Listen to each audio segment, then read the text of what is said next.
যে তোমাদের যদি 2, 1, 3, 5 এরকম নাম্বারের জন্য যারা ফেল করতো আগে, তাদেরকে কিন্তু এই নাম্বারটা দেওয়া হইতো। আসসালামু আলাইকুম প্রিয় এইচএসসি পরীক্ষার্থীরা, তোমরা সবাই কেমন আছো? আশা করি সবাই অনেক অনেক ভালো আছো। তো তোমাদের দোয়ায় আমি অনেক ভালো আছি। তো তোমাদেরকে যে আপডেটটা দিতে যাচ্ছি সেটা হলো, তোমাদের অনেকেই কিন্তু ফেল করছে এবং অনেকেই পাস করছে। এইবার কিন্তু মনে করো যে শিক্ষা ব্যবস্থাটা আগের 20 বছর আগে, 20 বছর বা 15 বছর বলো, 15 বছর আগে তোমাদের যে অবস্থায় ছিল, তোমাদের পরে সেই শিক্ষা ব্যবস্থাকে কিন্তু সেই দিকে নিয়ে যাওয়া হচ্ছে। কেন দেখো, আগে কিন্তু মনে করো যে তোমাদের অনেক কম নাম্বার থাকলেও তোমরা কিন্তু কি করতা, তোমরা কিন্তু অনেকেই পাস করে যেতা। যেমন 2 বছর আগে বা 1 বছর আগে বলি, এবার কিন্তু এইচএসসি বা এসএসসি বলো, 25-এর দুটো পরীক্ষায় কিন্তু ভালো হলেও মনে করো রেজাল্টটা কিন্তু অনেক খারাপ হয়েছে। অনেকেই এমন কমেন্ট আসতেছে, অনেকেই মেসেজ দিতেছে, বলতেছে যে ভাইয়া আমি তো ফুল অ্যান্সার করে আসছি, তো আমার তো ফেল আসছে। এই কথাটা আমি আমার আগের ভিডিওগুলোতেও বলছি, আবারও বলতেছি যে ভাইয়া দেখো, তোমরা কেন ফেল করছো? তোমাদের ফেল করার রিজন হচ্ছে তোমরা পরীক্ষা দিছো ভালোভাবে, পরীক্ষা ভালোভাবে দেওয়া হয়েছে তোমাদের। তোমরা অনেকেই মার্ক করছো কি 100 মার্কেই পরীক্ষা দিছো, 100-র মধ্যে 100 করে আসছো। এখন দেখো, আগে কিন্তু মনে করো যে তোমাদের এর জায়গায় তুমি হঠাৎ করে তুমি বি লিখে ফেলছো, হ্যাঁ, অথবা তুমি জেটের জায়গায় ওয়াই লিখে ফেলছো। অনেক হয় এরকম মিসআন্ডারস্ট্যান্ডিং, অনেক হয়, মিস মিস বলো, ভুল বলো, এইগুলো অনেক হয়। তো যার ফলে কি হয়, তোমাদের আগে কিন্তু আগে আমরা দেখতাম যে তোমরা প্রাইভেটে পড়ো বা তোমরা এই যে ছোট যে স্কুলগুলোতে বলো, যেমন প্রাইমারি স্কুল, তারপর বলো যে ব্রাক স্কুলগুলা যেইগুলো আছে, এইগুলাতে তোমাদের মনে করো কি করতো, ম্যামরা অথবা স্যাররা ছিল, তারা কি করতো, তোমার যখন একটা বানান যখন ভুল হতো, তারা খুঁজে খুঁজে বের করে কি করতো, ওইগুলাকে মার্ক করে রাখতো। তারপর তোমাদের সেইখান থেকে নাম্বারগুলো কেটে রাখা হতো। এটা কিন্তু মনে করো যে একটু আগে হয়তো, অনেক আগে হয়তো এইগুলা। এখন কিন্তু তেমন হয় নাই। আমার 25-24-এর পরীক্ষা পর্যন্ত তেমন হয় নাই। 24-এ অনেকেই যারা পরীক্ষা দিছে তাদের রেজাল্টটাও ভালো আসছে, এসএসসি তেও ভালো আসছে, এইচএসসি তেও ভালো আসছে। তো দেখো তারপর কি হয়েছে, যারা তারপর তোমাদের পরীক্ষা দিল হলো 25-এ এসএসসি দিল এবং 25-এ এইচএসসি যারা দিল, তাদের কিন্তু মনে করো যে অনেক খারাপ আসছে রেজাল্ট। অনেক খারাপ বলতে অনেকেই ফেল করছে। পাশের সংখ্যা কম, ফেলের সংখ্যা বেশি আগের চাইতে। আগে তোমার পাশের হার বেশি থাকতো, প্রত্যেক বোর্ড থেকে তোমাদের পাশের হার বেশি থাকতো, এবার পাশের হার একেবারে কমে আসছে। তো যার কারণে তোমাদের শিক্ষা ব্যবস্থাটা এটা হওয়ার কারণ হলো তোমাদের শিক্ষা ব্যবস্থাকে বদলানো হয়েছে। আগে যেমন মনে করো যে তোমাদের 2 দিন বা একই কথাটা আমি আগেও বলছি, আগের ভিডিওগুলোতেও বলছি, যে তোমাদের যদি 2, 1, 3, 5 এরকম নাম্বারের জন্য যারা ফেল করতো আগে, তাদেরকে কিন্তু এই নাম্বারটা দেওয়া হইতো। হ্যাঁ, অনেকেই দেখছি, অনেকের খাতা আমি দেখছি এসে তারা তোমাদের দিছে, আমাকে এমসিকিউ পেপার দিছে। তো বলতেছে যে যে ভাই আমি যে এরকম দিয়ে আসলাম, দেখো তো আমার যে এখানে এমসিকিউ হয়েছে হলো মাত্র কয়টা, 7টা থেকে 8টা, 6টা 7টা 8টা এরকম এর মধ্যে হয়েছে ভালোভাবে দেখছি। তো তারপর বললাম যে তখন তো মনে করো রেজাল্ট তো ভালোই দিছে, তোমাদের পয়েন্টগুলো ভালো দিছে। তো আমি তারা বললাম কি যে চিন্তা করার কারণ নাই, তোমার পাস আসবে। তো পাস আসবে। পরবর্তীতে তাকে যখন রেজাল্টটা দিল, তখন তাকে বললাম যে কি, কিরকম রেজাল্ট, কিরকম? তো বলতেছে যে আমি তো পাস করছি। তো তাই নাকি? আমি ভাবলাম যে আমি অবাক হয়ে গেছি যে আসলেও পাস হয়েছে। পরে তার রেজাল্টটা দেখাইলো আমাকে যে না, আসলেও পাস করছে।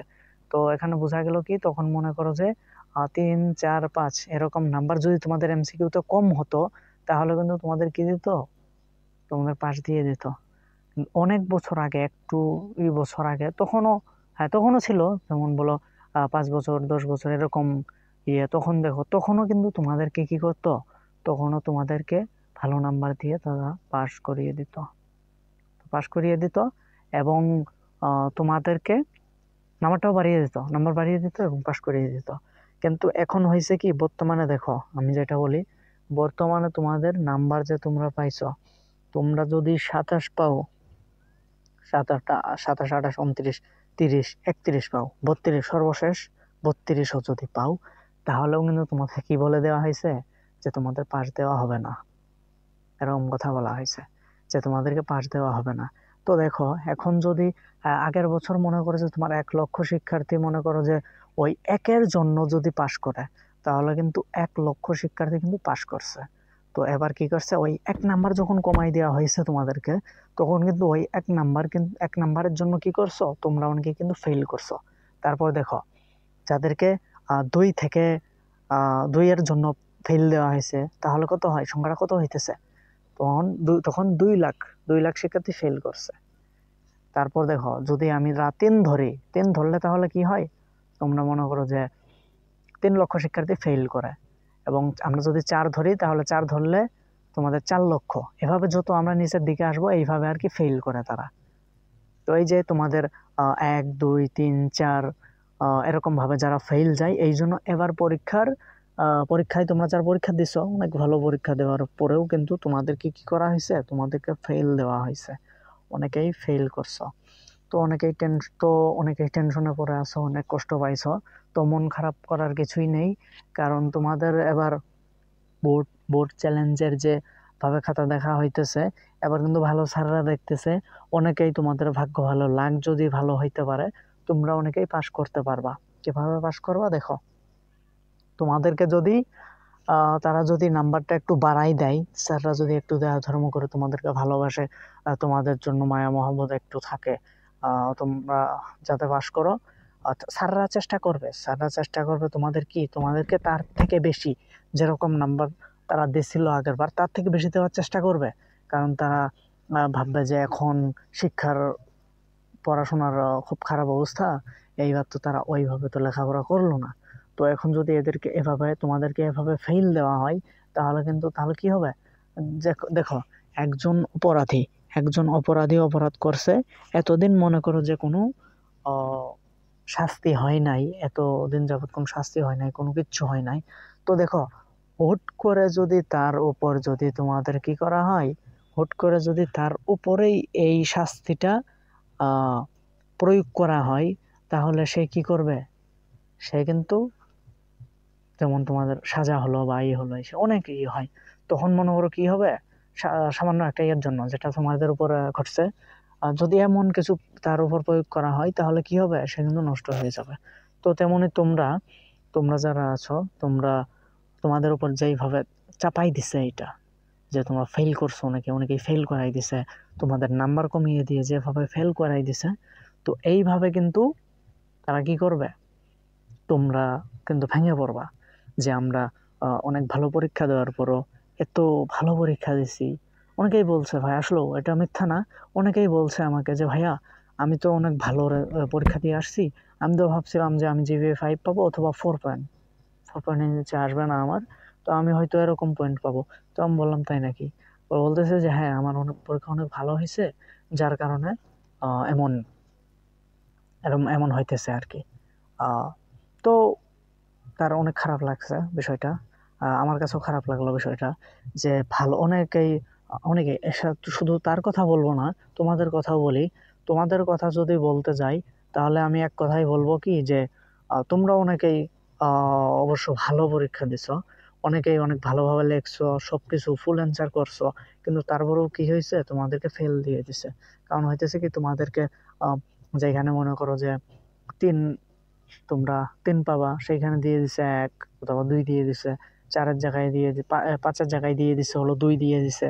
তারপর তোমাদের যেখানে 1 আছে, সেটা অনেক ভুল হলেও কেটে দিছে। কিন্তু আগের পরীক্ষাগুলো তো হয়েছে কি, তোমাদের যখন সর্বোচ্চ নাম্বার তারা দেওয়ার চেষ্টা করছে, সর্বোচ্চ নাম্বার বলতে তোমাদেরকে একের জায়গায় 1 দিয়ে দিছে। অনেক সময় ভুল হলেও কি হয়েছে, অনেক সময় ভুল হলেও তোমাদেরকে স্যাররা একটু এটাকে হাইড করে রেখে তোমাদেরকে ভুল হলেও তোমাদেরকে নাম্বার দিয়ে দিছে এবং তোমাদেরকে পাস দিয়ে দিছে। তো এবার যেভাবে তোমাদের উপর এই শিক্ষা ব্যবস্থাটা চাপিয়ে দেওয়া হয়েছে, তো আমি মনে করি যে এইটা আসলেও একেবারে ভুল একটা কাজ হয়েছে। আমি মনে করি যে এইটা করা একেবারেই ঠিক হয় না শিক্ষা মন্ত্রণালয়ের। কারণ তোমাদেরকে আস্তে আস্তে যেভাবে তোমরা এই শিক্ষা ব্যবস্থাকে যেভাবে তারা ডাউন করে ফেলছে, এক লাফে কিন্তু সেটা উপরে উঠবে না। এটা কিন্তু একদিনে ডাউন খায় নাই। তো এই জন্য বলতেছি, তারা যদি এরকম একটি উদ্যোগ না নিয়ে তারা যদি তোমাদেরকে ধাপে ধাপে ধাপে ধাপে, যেমন সিঁড়িতে যেভাবে উঠো, প্রথম থেকেই উঠতে হয়, হুট করে কিন্তু তোমরা উপরের সিঁড়িতে যাইতে পারো না। তো এই জন্য আমি বলতেছি যে শিক্ষা ব্যবস্থাটা আস্তে আস্তে ধীরে ধীরে কিন্তু এইটাকে কি করতে হবে, আগের জায়গায় আগের পজিশনে নিয়ে যেতে হবে। তো খামোখা এমনিতেই আহ এক ব্যাচের উপরে এইভাবে চাপাই দিয়ে তারপর শিক্ষা ব্যবস্থাটাকে আবার আগের মতো করা কি হবে না, কখনোই হবে না, কোনোভাবেই সম্ভব না। এইভাবে এইভাবে হবে, দেশের ক্ষতি হবে, শিক্ষা ব্যবস্থার ক্ষতি হবে, অনেকে ফেল করবে, পরবর্তীতে তাদের আবার পরীক্ষা দিতে হবে, তাদের সময় যাবে প্লাস টাকা দুটোই যাবে। তো ভিডিওটা অনেক বড় হয়ে গেল, আমি আর ভিডিওটা লম্বা করতে চাই না। তো এই ছিল তোমাদের জন্য, তোমাদের হয়ে কথা বলার এই এই যে একটা কারণ ছিল। আমি তোমাদেরকে এইখানে যতটা বোঝানো সম্ভব বুঝাই দিছি। তো তোমরা এটা শুনলে বুঝতে পারবা, ভিডিওটা ফুল দেখলে তোমরা বুঝতে পারবে যে তোমাদেরকে নিয়ে কি বলা হয়েছে, তোমাদের বিষয়টা কি ছিল। তো সবাইকে আবারও বলবো, সবাই ভেঙে পড়ো না, কেউ কষ্ট পেও না, সবাই ভালো থাকো, সুস্থ থাকো পরবর্তী ভিডিও পর্যন্ত। এবং এখনো যারা আমাদের চ্যানেলটিকে সাবস্ক্রাইব করোনি, তোমরা সবাই আমাদের চ্যানেলটিকে সাবস্ক্রাইব করে রাখো এবং পাশে থাকা বেল আইকনটি অন করে দাও। এবং তোমার ভিডিওটা যদি ভালো লেগে থাকে অবশ্যই কমেন্ট করে দিবা এবং তোমার মতামতটা অবশ্যই কমেন্টে জানিয়ে দেবা। পাশাপাশি লাইক এবং শেয়ার করে পাশেই থাকো। তো তোমাদের ভাইয়ের জন্য একটু দোয়া করো। সবাই সেই পর্যন্ত, পরবর্তী ভিডিও পর্যন্ত সবাই সুস্থ থাকো, ভালো থাকো এই কামনা করি। সবাই ভালো থাকো। আসসালামু আলাইকুম।